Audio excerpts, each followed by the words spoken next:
Yung ating nalinisan package. Okay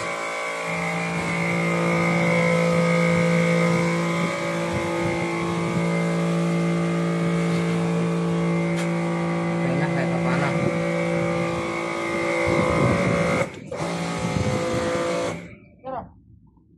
Sige. Ito yung access ng kanyang filter. Yan, nilagay natin kasama. Yan.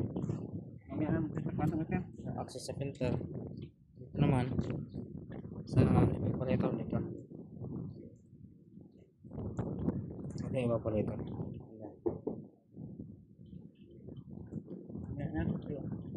Meron pa tayong lilinis sa isa.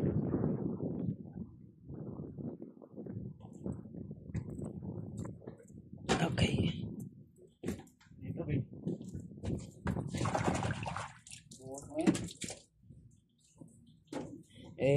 Ano pa pala, i-flex pala yung ating gamit na pressure washer B2.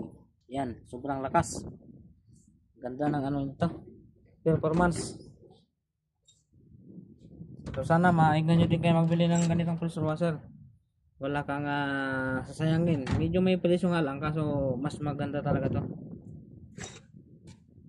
Yan, B2 high pressure washer. Shout out sa ating kasama, Boss John Ray Sistiberio. Yan. Ito naman tayo. Ikaw na nanonood, kapag nagustuhan mo ang ating video, pa-like mo na yan, pa-follow na yan sa ating Facebook page, pa-share na rin yan, pa-subscribe na yan sa ating YouTube channel. Salamat sa ulitin.